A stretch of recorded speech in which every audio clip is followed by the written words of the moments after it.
You pay income tax every single month. It leaves your account before you even see your salary. If you work for a wage, there is no alternative.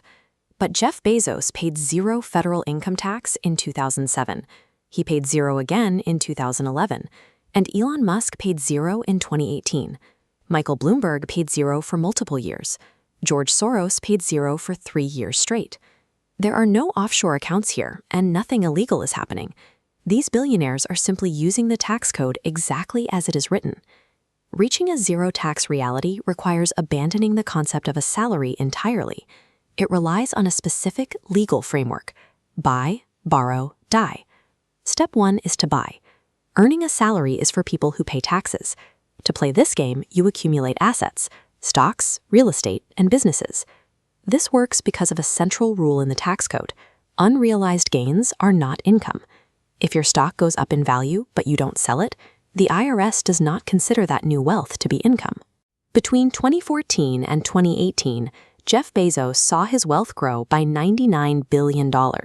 But because he kept it in Amazon stock, he only reported $4.22 billion as taxable income. That means he reported taxable income of exactly 4 cents on every dollar his net worth actually increased. The remaining 96% of that wealth gain was never classified as income. It was just appreciation, untouched, untaxed, and completely legal. The first rule of the asset class is simple: to avoid the tax, you must never sell.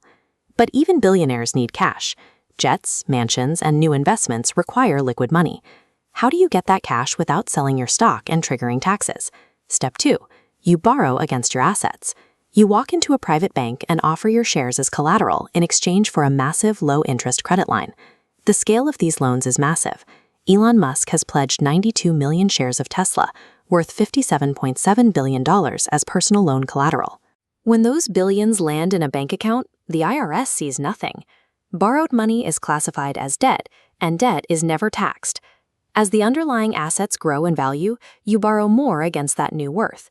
You use the fresh cash to pay off the old loan, then reborrow, and repeat. You never realize income, so you never pay tax. Contrast that with an ordinary person who sells a mutual fund to pay for college tuition. They immediately pay a 20% capital gains penalty on that transaction. Step 3 is where a lifetime of tax deferral becomes permanent tax elimination. Die.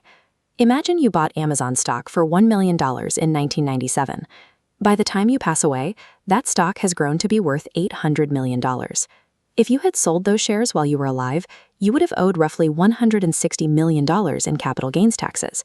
But because you held on to them until death, your children inherit the stock under a rule called the step-up in basis. The IRS resets the stock's original value to $800 million. If they sell the next morning, their taxable gain is zero.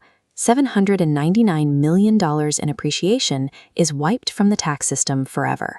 This is written directly into the law under 26 U.S. Code Section 1014. This single legislative rule erases hundreds of millions of dollars in taxable wealth, completing the tax-free life cycle.